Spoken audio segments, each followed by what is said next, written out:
Buenas noches, compañeras. Buenas noches, profesor Fernando García Godos. El día de hoy voy a exponer sobre la neuropsicología. Bueno, este es el mural que he realizado.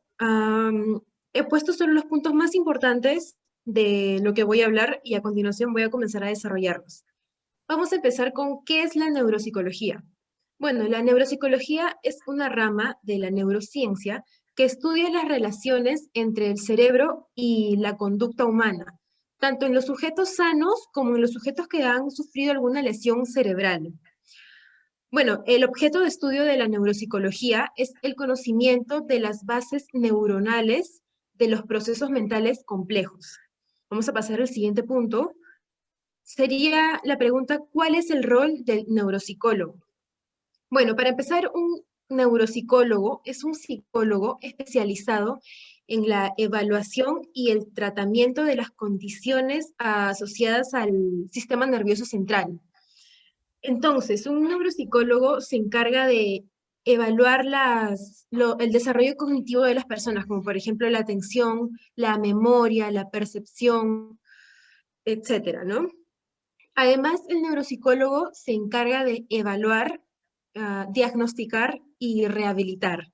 Evalúa mediante la evaluación neuropsicológica. Esta se encarga de medir y de descifrar cuál es la disfunción que está en el cerebro, ya sea que se haya nacido con eso o que se haya ocasionado en la lesión cerebral.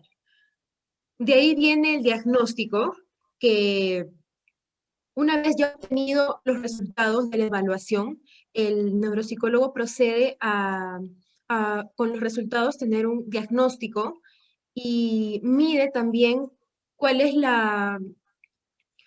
cuál es el grado del problema, ¿no? Y cómo afecta a la persona en su vida social. Y por último, la rehabilitación. Bueno, esto consiste en aplicar técnicas de tratamiento para mejorar el estilo de vida del paciente y también dependiendo mucho de su diagnóstico y de cómo el paciente se acopla a ello. Bueno, ahora voy a pasar al siguiente punto, que son técnicas del neuropsicólogo. Bueno, las técnicas del neuropsicólogo, como están ahí, son, la número uno, la revisión de los informes previos, la revisión de todos los exámenes realizados al paciente.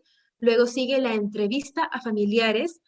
Ahí el neuropsicólogo se encarga de ver qué edad tiene el paciente, cuál es la relación con sus familiares y de dónde nace capaz ese problema que tienen, quién sabe, de la niñez o viniendo de los padres.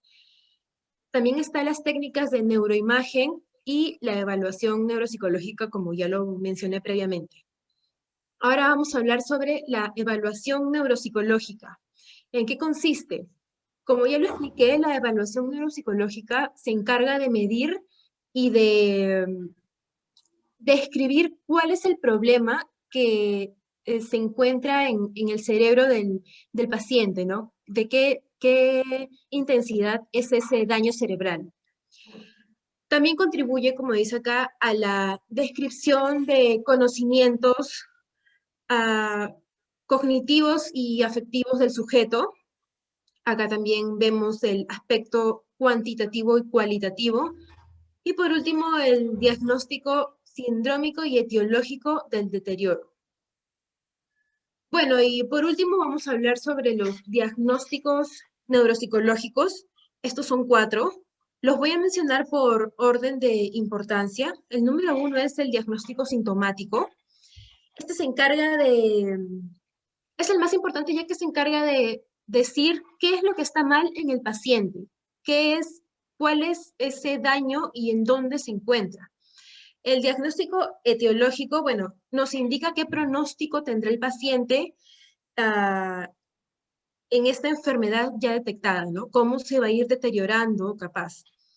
El diagnóstico topográfico es el que se encarga de ubicar dónde está el daño en el cerebro, en qué parte de todas las áreas. Y por último, el diagnóstico sindromático, que nos menciona las etiquetas que salen de la enfermedad. Ese es como que el menos importante. Bueno, y eso sería todo en cuanto a la exposición de los puntos. Ahora voy a pasar a la ronda de preguntas. No sé si alguna de mis compañeras tendrá alguna pregunta, por favor. Sí, yo quisiera preguntar por qué es importante la entrevista con el neuropsicólogo. Es importante porque el neuropsicólogo se va a encargar de detectar ese daño que capaz uno ni siquiera se da cuenta que tiene en el cerebro, ¿no? Capaz uno piensa que se siente mal por X razón, pero el neuropsicólogo te va a decir, no, tú tienes tal problema y se encuentra en tal lugar, tu diagnóstico es tal y tu rehabilitación va a ser tal cosa, se va a acoplar a tu estilo de vida y tú vas a poder sobrellevarlo. Yo creo que por eso es importante la entrevista con el neuropsicólogo. Muchas gracias. Mi consulta es, de los diagnósticos mencionados, que han sido 4, Ujú, indica usted que el primer diagnóstico es el más importante. ujú. Sí, de hecho, el primer diagnóstico, el diagnóstico sintomático, es el más importante, ya que al momento de realizarlo te va a especificar cuál es el daño que tienes en el cerebro y cuál es la enfermedad. Es el primero que se realiza. También nos va a decir qué es lo que está bien y qué es lo que está mal en el paciente en sí, ¿no? En total. Espero haber respondido tu pregunta. Igual a ti, Iliana. Sí, Sí, muchas gracias. gracias. Muchas gracias. Eso sería todo. Gracias, profesor.